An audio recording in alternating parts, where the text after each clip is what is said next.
జై శ్రీమన్నారాయణ. అస్మద్గురుభ్యో నమః. నమః సమాయ శుద్ధాయ పురుషాయ పరాయ చ వాసుదేవాయ సత్యాయ తుభ్యం భగవతే నమః.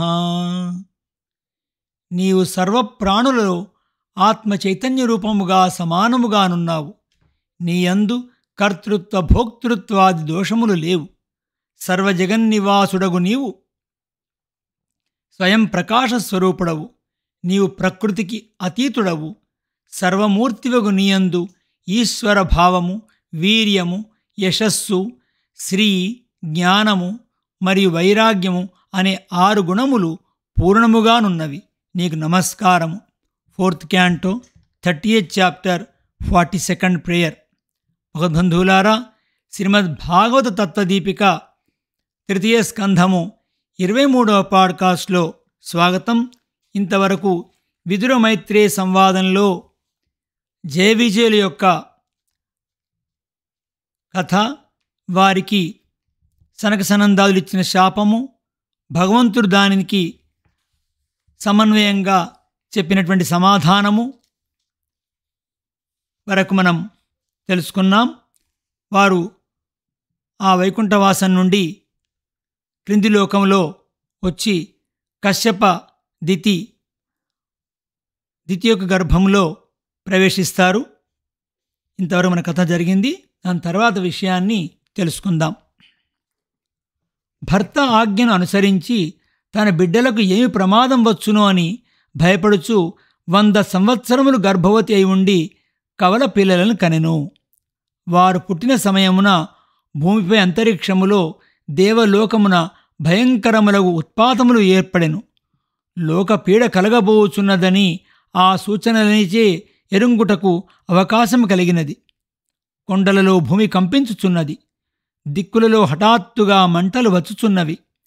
తోకచుక్కలు ఉల్కాపాతములు జరిగెను.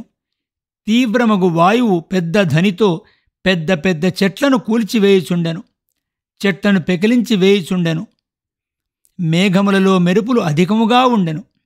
మేఘములచే సూర్యుడు మొదలగు వారి కాంతి కప్పబడి చీకటి ఆవరించి ఆకాశము కనపట్టకుండెను. సముద్ర కెరటములతో కల్లోలితమై లోపల ఉన్న జలచరములు పీడింపబడి ధ్వని చేయుచున్నట్లు ధ్వని చేయుచున్నది. చెరువులు, తటాకములు మొదలగునవి అన్నియూ కలతబారెను. సూర్యునకు చంద్రునకు తరచు గ్రహణములు వచ్చుచుండెను. పరివేషములు వచ్చుచుండెను. మేఘము లేకనే ఉరుములు వినబడుచుండెను. గ్రామ మధ్యలో నక్కలు, తోడేళ్లు నిప్పులు కక్కుచూ అరచుండెను. గుడ్లగూబలు ఊరిలో ఎక్కువాయెను.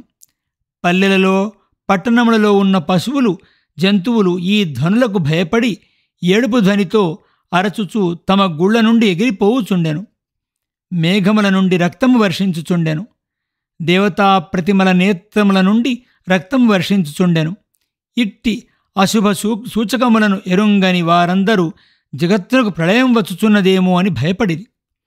బ్రహ్మపుత్రులకు ప్రజాపతులు మాత్రము తమ జ్ఞానముచే కారణం ఎరింగి ఉండిరి. హిరణ్యాక్ష, హిరణ్యకశిపుల జన్మచే లోకమునకు కీడు రాబోచున్నదని ముందుగా ఉత్పాతములు ఎరింగించినవి. ఆది దైత్యులు ఇద్దరు మిక్కిలి అధికమగు పౌరుషము గలవారై ఇనుము వంటి దృఢముగు శరీరములతో పర్వతముల వలె వృద్ధినందుచుండిరి. వారు తమ రూపముచే ఆకాశమునంటుచుండిరి. దిక్కులకు వ్యాపించి ఉండిరి. వారి భుజములు కేయూరములతో అలంకరించి ఉండెను. వారు అడుగు వేసినచో భూమి వణుకుచుండెను. అందమగు మొలనూలు గల వారి మొలభాగము సూర్యమండలమును కూడా మించి ఉండెను. వారి తండ్రియగు కశ్యప ప్రజాపతి వారికి హిరణ్యకశిపుడు, హిరణ్యాక్షుడని పేర్లు ఉంచెను. ముందు పుట్టిన వానికి హిరణ్యాక్షుడని పేరు, తర్వాత పుట్టిన వానికి హిరణ్యకశిపుడని పేరుండెను. హిరణ్యకశిపుడు తన తపోబలముచే మృత్యువు లేనివాడై లోకపాలులతో 3 లోకములను తన అధీనమున ఉంచుకొనెను. హిరణ్యకశిపుని తమ్ముడగు హిరణ్యాక్షుడు అన్నగారికి చాలా ప్రీతిపాత్రుడై ఉండెను. వారికి అన్యోన్యానురాగము అధికము. హిరణ్యాక్షుడు తనతో యుద్ధము చేయవారలకై వెదుకుచూ ముందు దేవలోకమున కేగెను. అతని బలమును ఎవరూ సహింపలేరు. అతడు మొలపై ధ్వనించుచున్న మొలనూలును దాల్చెను. పాదములకు బంగారపు నూపురములను దాల్చెను. మెడలో వైజయంతి మాలను ధరించెను.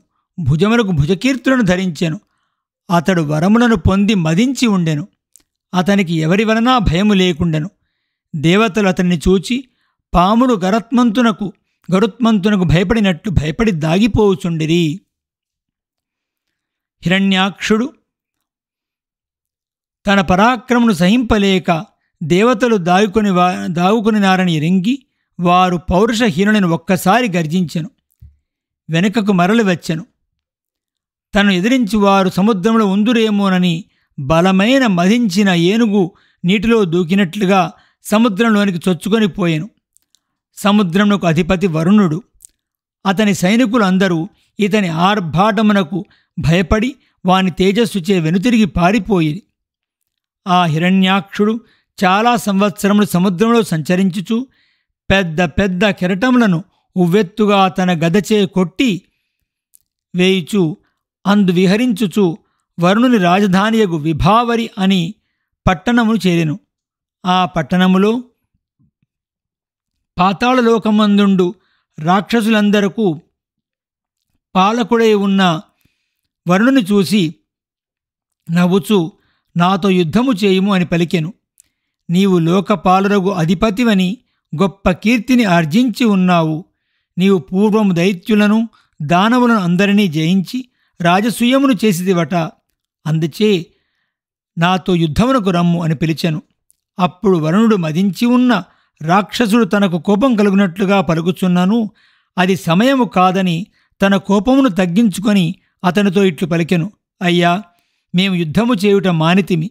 నీతో యుద్ధము చేయుటకు నానా విధముల యుద్ధములలో నేర్పుగల పరమపురుషుడు తప్ప వేరొకడు సమర్థుడు కాడు.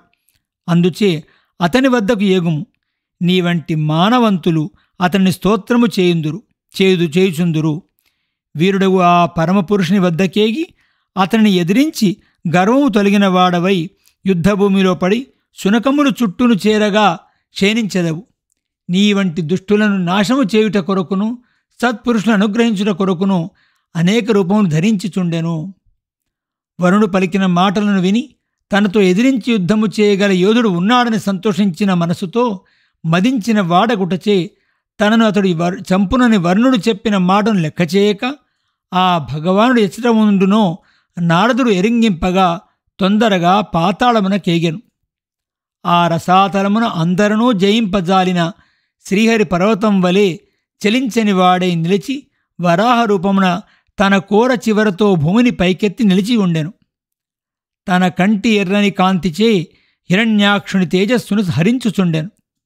అట్టి వరాహ రూపమున ఉన్న శ్రీహరిని హిరణ్యాక్షుడు చూచి అడవిలో సంచరించు మృగము ఇచట కనబట్టుచున్నదని నవ్వెను. ఎదురుగా కనపడిన శ్రీహరిని వరాహ రూపమునున్న వానిని చూచి ఇట్లు పలికెను. రమ్ము మూర్ఖుడా, ఈ దేశమును పాతాళవాసులను మాకు బ్రహ్మ వసంగినాడు. ఓ దేవతాధమా, నేను చూచుచుండగా నీవీ భూమిని తీసుకుని క్షేమముగా బయలువెడలేవు. వరాహాకారమును స్వీకరించి నిలిచినవాడా, నా కంటబడిన నీవు తప్పించుకొని క్షేమముగా బయలుపడలేవు. హిరణ్యాక్షుని మాటలలో అతనికి తెలియకుండా శ్రీహరిని స్తుతించినట్లు అర్థము వచ్చినది. అతడు వెనుకడి జన్మలో శ్రీమన్నారాయణు ద్వారపాలకుడగుటచే అంతరాంతరముల అతనిపై భక్తి ఉండెను.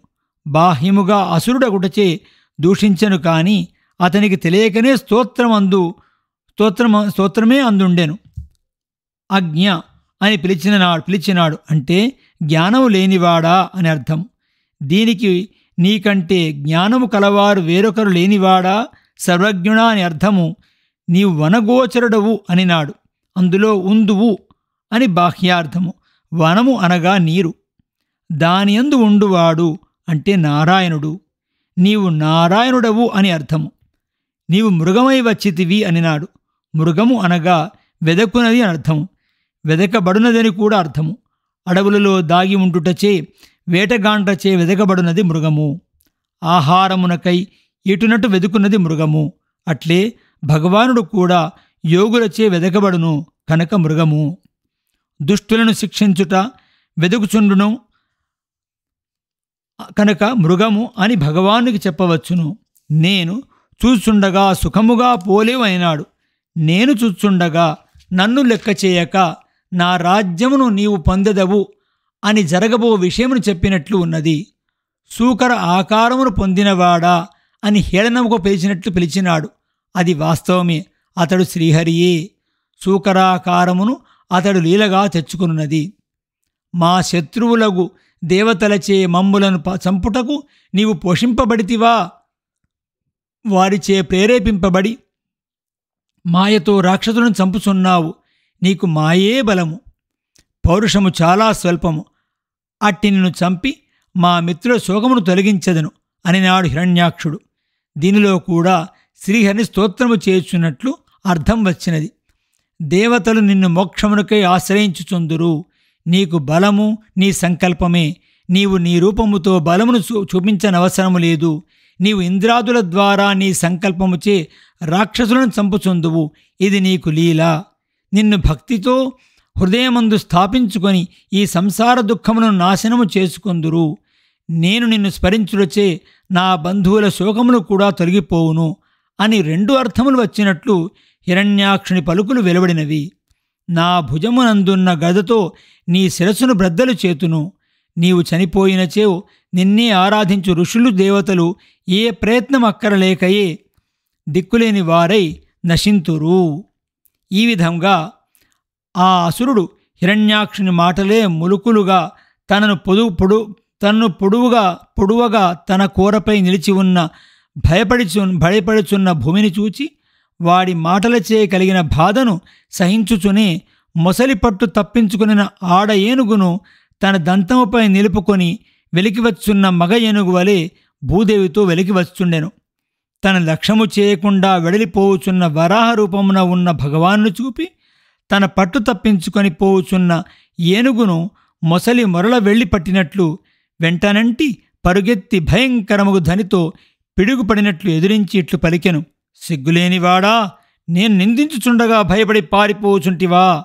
అది నీకు తగునా అనను హిరణ్యాక్షుడు. ఇట్లు వాడు పలికిన మాటను విని భగవానుడు నీటిపైన తెచ్చిన భూమిని నిక్షేపించెను. ఆ భూమి యందు తన బలమునకు తగినట్లుగా ఆధారశక్తిని నిక్షేపించెను. రాక్షసుడు చూచుండెను. సముద్ర జలముల పై భాగమున భూమిని నిలుపుటను చూచి దేవతలందరూ బ్రహ్మతో కూడా పుష్పములు జల్లి పూజించి స్తోత్రములు చేసిరి. వెన్నంటి హిరణ్యాక్షుడు పరిగెత్తి వచ్చుచుండెను. అతడు బంగారు గదను ఆభరణముగా దాల్చి ఉండెను. బంగారు కవచమును ధరించెను. మర్మభేదకములకు దూషణములతో శ్రీహరిని నిందించుచుండెను. వానిని విని భగవానుడు ఆ అసురునిపై తీవ్రము కోపం వచ్చి నవ్వుతూ ఇట్లు పలికెను. భగవానుడు ఏమని పలికినాడు? హిరణ్యాక్షుడు శ్రీహరి మధ్యలో జరిగిన వైరం ఏమిటి మనం తర్వాత ఎపిసోడ్లో తెలుసుకుందాం. జై శ్రీమన్నారాయణ. అస్మద్గురుభ్యో నమః.